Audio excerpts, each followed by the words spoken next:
News 18 ചർച്ചയ്ക്കിടെ BJP. നേതാവ് print Mahadev Rahul ഗാന്ധിക്കെതിരെ നടത്തിയ കൊലവിളി നിയമസഭയിൽ വീണ്ടും ഉന്നയിക്കാൻ പ്രതിപക്ഷം. റൂൾ 50 നോട്ടീസായി വിഷയം കൊണ്ടുവരാൻ നീക്കം. KPCC president Sunny Joseph notice നൽകും. കൂടുതൽ വിവരങ്ങളുമായി നിയമസഭയിൽ നിന്ന് വി അരുണാണ് ചേരുന്നത്. അരുൺ, സഭ നിർത്തിവെച്ച് വിഷയം ചർച്ച ചെയ്യണമെന്ന് ആവശ്യപ്പെടുന്നു.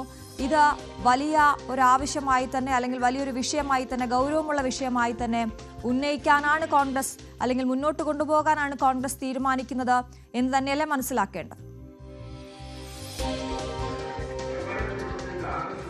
തീർച്ചയായിട്ടും ഏറ്റവും ഗൗരവമുള്ള വിഷയമായി പ്രതിപക്ഷം ഇത് കാണുന്നു. ന്യൂസ് 18 ചർച്ചയിലാണ് പ്രിന്റു മഹാദേവൻ എന്ന ബി.ജെ.പിയുടെ സംസ്ഥാന വക്താക്കളിൽ ഒരാൾ രാഹുൽ ഗാന്ധിക്കെതിരെ കൊലവിളി പരാമർശം നടത്തിയത്. ഇതിൽ ലോക്സഭാ പ്രതിപക്ഷ നേതാവ് രാഹുൽ ഗാന്ധിയുടെ നെഞ്ചിൽ വെടിയുതിർക്കുമെന്ന് ടെലിവിഷൻ ചർച്ചയ്ക്കിടെ ആക്രോശിച്ച ബി.ജെ.പി. നേതാവിനെ അറസ്റ്റ് ചെയ്യാത്തത് സഭ നിർത്തിവച്ച് ചർച്ച ചെയ്യണമെന്നാണ് പ്രതിപക്ഷത്തിന്റെ ആവശ്യം. അഡ്വക്കേറ്റ് സണ്ണി ജോസഫ്, കെ.പി.സി.സി അധ്യക്ഷൻ കൂടിയായ സണ്ണി ജോസഫാണ് ഈ നോട്ടീസ് നൽകിയിരിക്കുന്നത്. അതീവ ഗൌരവമുള്ള വിഷയമായി പ്രതിപക്ഷം ഇത് കാണുന്നു എന്നുള്ളതാണ് ഇതിൽ നിന്ന് മനസ്സിലാക്കേണ്ടത്. ഇന്നലെ തന്നെ സംസ്ഥാന വ്യാപകമായി പ്രതിപക്ഷത്തിന്റെ പ്രതിഷേധ പ്രകടനങ്ങൾ ഉണ്ടായിരുന്നു.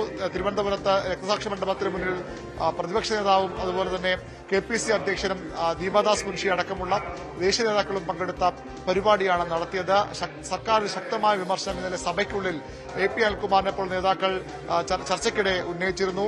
സർക്കാർ നരേന്ദ്രമോദിക്കെതിരെ 10 വർഷവും ഒരു വാക്കുപോലും ഉരിയാടാത്ത മുഖ്യമന്ത്രിയാണ് ഇവിടെ ഉള്ളത്. ഇത്തരത്തിലൊരു പരാമർശം ഒരു ബി.ജെ.പി. നേതാവ് നടത്തിയിട്ടും അതിൽ കേസെടുക്കാൻ പോലും സർക്കാർ തയ്യാറായിട്ടില്ല. അപ്പോൾ ഭരണപക്ഷത്ത് വരുന്ന മറുപടി ചോദ്യം, എന്തുകൊണ്ട് അതിലൊരു പരാതി കൊടുക്കാൻ കോൺഗ്രസ് നേതൃത്വം തയ്യാറാകുന്നില്ല? അതിന് ഭയപ്പെട്ടിട്ട് സർക്കാരിനെ വിമർശിക്കുന്ന ചോദ്യമാണ് ഭരണപക്ഷത്ത് നിന്ന് ഉയർന്നിട്ടുള്ളത്. ഏതായാലും ഇയാൾ ഈ പരാമർശം നടത്തി സ്റ്റുഡിയോയ്ക്ക് പുറത്തിറങ്ങും മുമ്പ് അറസ്റ്റ് ചെയ്യണമായിരുന്നു എന്നാണ് പ്രതിപക്ഷ നേതാവ് പറഞ്ഞത്. ഏതായാലും ഈ വിഷയം ഇന്ന് സഭയെ പ്രക്ഷുബ്ധമാക്കാൻ തന്നെയാണ് സാധ്യത. ദേശവ്യാപകമായി തന്നെ വിഷയം ഇതിനകം കോൺഗ്രസ് ന്യൂസ് 18 നടത്തിയ ഈ പരാമർശം കോൺഗ്രസ് ഏറ്റെടുത്തിട്ടുണ്ട്. വലിയ പ്രതിഷേധങ്ങൾ രാജ്യത്തിന്റെ പല ഭാഗങ്ങളിലും ഉണ്ടാകുന്നു. നേതാക്കളുടെ പ്രതികരണങ്ങൾ ഉണ്ടാകുന്നു. സഭയിൽ ഈ റൂൾ 50 നോട്ടീസ് സർക്കാർ അനുവദിച്ചില്ലെങ്കിൽ അതിശക്തമായ പ്രതിഷേധം പ്രതിപക്ഷത്തിന്റെ ഭാഗത്തുണ്ടാകാൻ തന്നെയാണ് സാധ്യത. കഴിഞ്ഞ കുറച്ച് ദിവസങ്ങളായി സഭയിൽ നമ്മൾ കാണുന്ന പ്രതിപക്ഷം കൊണ്ടുവരുന്ന റൂൾ 50 നോട്ടീസ് എല്ലാം സർക്കാർ ചർച്ചയ്ക്കെടുക്കുകയാണ്. ഈ വിഷയത്തിലും അതുണ്ടാകുമോ എന്നാണ് അറിയേണ്ടത്. മുഖ്യമന്ത്രി പിണറായി വിജയനാണ് ഈ വിഷയത്തിൽ ഇന്ന് മറുപടി പറയേണ്ടത്. അദ്ദേഹത്തിന്റെ നിലപാട് വളരെ നിർണായകമായി തീരും. ഇല്ലെങ്കിൽ അതിശക്തമായ പ്രതിഷേധം പ്രതിപക്ഷത്തിന്റെ ഭാഗത്ത് നിന്ന്. കാരണം അവരുടെ ഏറ്റവും പ്രധാനപ്പെട്ട നേതാവിനെ, ലോക്സഭാ പ്രതിപക്ഷ നേതാവിനെയാണ് ഇത്തരത്തിൽ പരസ്യമായ ഒരു ബി.ജെ.പി. നേതാവ് നെഞ്ചിൽ വെടിയുതിർക്കുമെന്ന വധഭീഷണി മുഴക്കിയിട്ടുള്ളത്, കൊലവിളി നടത്തിയിട്ടുള്ളത്. ആ വിഷയം അതിശക്തമായി സഭയ്ക്കകത്തും പുറത്തും ഉന്നയിക്കാനാണ് കോൺഗ്രസിന്റെ തീരുമാനം. അതിന്റെ ഭാഗമായാണ് ഇന്ന് പ്രതിപക്ഷം റൂൾ 50 നോട്ടീസായി ഈ വിഷയം സഭയിൽ കൊണ്ടുവരുന്നത്. അരുൺ, ഇത് സഭ നിർത്തിവെച്ച് ചർച്ച ചെയ്യാനുള്ള സാധ്യത എത്രത്തോളമാണ്? മറ്റൊന്ന്, പ്രിന്റു മഹാദേവിനെതിരെ കേസെടുത്തിരുന്നു, അതേസമയം അറസ്റ്റ് വേണം എന്നാണ് ആവശ്യം, കോൺഗ്രസിന്റെ ആവശ്യം.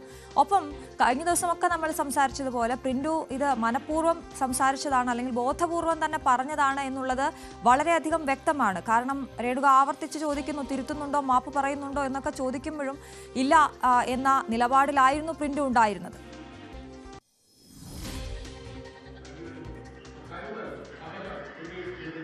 തീർച്ചയായിട്ടും പ്രിന്റുവിനെ അറസ്റ്റ് ചെയ്യണം. എന്തുകൊണ്ട് അറസ്റ്റ് ചെയ്യുന്ന ചോദ്യമാണ് പ്രതിപക്ഷം ഉയർത്തുന്നത്. കാരണം വളരെ പ്രത്യക്ഷത്തിൽ തന്നെ ഒരു വധഭീഷണി മുഴക്കിയിരിക്കുന്നു, കൊലവിളി നടത്തിയിരിക്കുന്നു. അവിടെ എന്തിനാണ് ഇനിയും ഒരു അന്വേഷണം എന്ന ചോദ്യമാണ് പ്രതിപക്ഷം ഉന്നയിക്കുന്നത്. സർക്കാർ സ്വമേധയാ കേസെടുക്കാവുന്ന വിഷയമാണ്. വ്യക്തമായ തെളിവുകളുണ്ട്. തത്സമയ ചർച്ചയിലാണ് ഇത്തരത്തിൽ പ്രിന്റു ഈ ഒരു കൊലവിളി നടത്തിയത്. എന്നിട്ടും എന്തുകൊണ്ട് സർക്കാർ നടപടിയെടുക്കുന്നില്ല എന്ന ചോദ്യമാണ് പ്രതിപക്ഷം ഉന്നയിക്കുന്നത്. ഇന്ന് മുഖ്യമന്ത്രി അതിന് മറുപടി പറയും. ഇയാൾക്കെതിരെ കേസ് ചാർജ് അടക്കമുള്ള കാര്യങ്ങൾ മുഖ്യമന്ത്രി വ്യക്തമാക്കും. പക്ഷേ അപ്പോഴും ശക്തമായ നടപടി വേണം. ഒട്ടും വൈകാതെ ഇയാളെ അറസ്റ്റ് ചെയ്യണം എന്നാണ് ഇപ്പോൾ പ്രതിപക്ഷം ആവശ്യപ്പെടുന്നത്. സഭയ്ക്ക് പുറത്തിറങ്ങാൻ ഇതിൽ ആവശ്യപ്പെട്ട് കഴിഞ്ഞു. ഇന്ന് സഭയിലും ഈ വിഷയത്തിൽ പ്രതിപക്ഷം ഇതേ നിലപാട് അറിയിക്കും. അങ്ങനെയെങ്കിൽ അതിശക്തമായ പ്രതിഷേധം, സർക്കാർ ഈ റൂൾ 50 നോട്ടീസ് ചർച്ചയ്ക്ക് എടുത്തില്ലെങ്കിൽ അതിശക്തമായ പ്രതിഷേധത്തിനാകും പ്രതിപക്ഷം തയ്യാറെടുക്കുക.